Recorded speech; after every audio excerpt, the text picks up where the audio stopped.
established completely organically here. All the grass that we've been driving by up till this point is all Eurasian. So the Eurasian grasses are cool season. And Europeans, as they came and brought livestock, brought these cool season grasses because they put on a flush of growth in the spring when it's cooler, and then they reflush in the fall.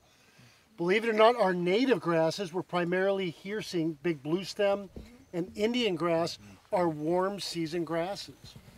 So we can, if we do that type of thing to them in the spring, well, for one thing, they're not growing much in the spring, but they will not reflush like this. So they're warm season.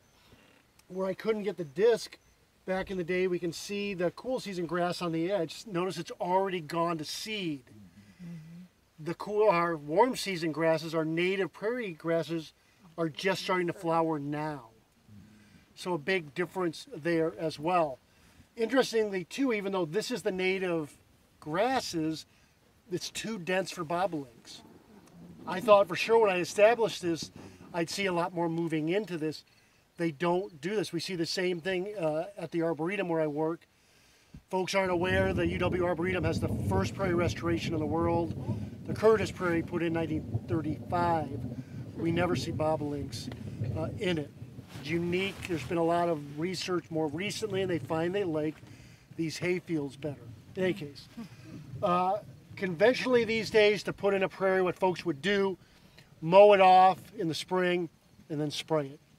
And then spot spray it throughout the season and then plant in the fall. Makes life a little easier, but whatever.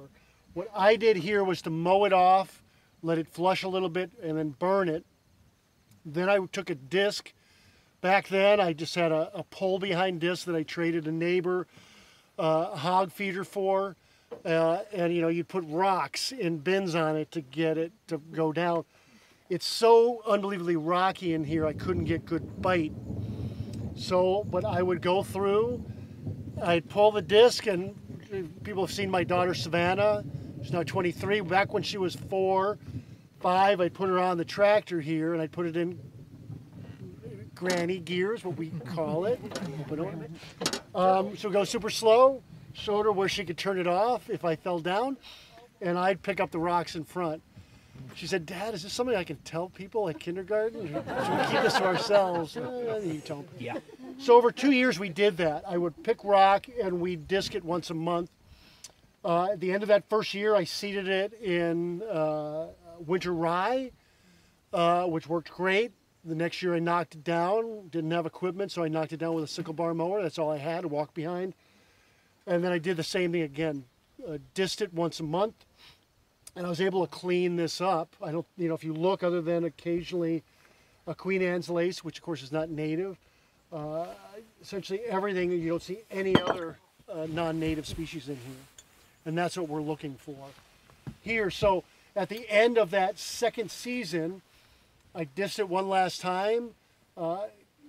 Ideally, I would have brought in some type of grain drill. That's the way it's usually done, and drilled it in. Well, because of the rocks, there was no way to do it.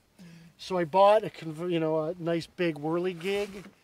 I ended up buying my prairie seed from a neighbor who's got a little prairie seed company called Blue Stem, Scott and Muffy Weber. Folks go to the Dane County Farmers Market. You might have seen them down there. They're between us and Baraboo. I bought everything I could afford, which was, you know, costs a lot, prairie seed. And I got my little whirligig, and man, prairie seed, forget it. It's not going through that. So the neighbor has a sawmill. That's where I cut that those planks you're sitting on, which is red maple we cut out of the woods here. Well, I had all the sawdust, so I went over the tractor. At that point I had this. We put a bucket full of sawdust. Then I mixed my prairie seed in it, and I hand seeded it like this. So I went, you go this way once, and then you go this way. And I'm pretty tickled with how it worked. We also seeded a little bit of Canadian rye, just to keep anything from running off. The Canadian rye, also native-ish, has a short life, lasts a couple of years and then dies off. Other thing I'll point out is we burned this part this year, and we didn't burn this. So you can really see the difference in growth, right?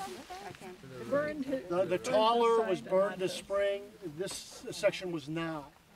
So if you have the option, you know, you leave part of the prairie unburned each year as refugia. So if we have invertebrates in here or different types of animals, etc., or insects that are unique, they're able to have this section to survive in, and we will burn this next year.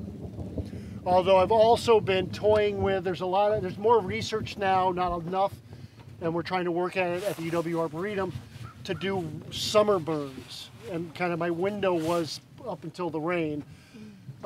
Think about it, this has all of that old grass under it. So some of the research shows that, you know, burns happen at any time of year. You know, lightning would strike. And my grasses are a little too thick. So some of the preliminary research is showing that if you can do this summer burn, which is more smoldery, it would just smolder through this. It kind of knocks back the grasses somewhat and opens it up for the forbs or flowers to come. So one of these years I'm going to do a summer burn in here and see if I can't knock back the grasses a little bit as well. So that's kind of the prairie. Here we do get, so it's pretty cool. I have a deer stand at the edge here. So I get to sit here and look at this and contemplate hours upon hours and not see anything deer-like, but see all sorts of the way the birds come through here, various insects. It's pretty neat to see how they gravitate into this. And of course the big bucks love to just bed in here because nobody, including me, can see them. Not that what I'm necessarily looking for, but it is a really neat habitat element to have here. And as we drive back, you'll see the kind of open area right here to the south of this. Now the prairie plants are starting to spot into it.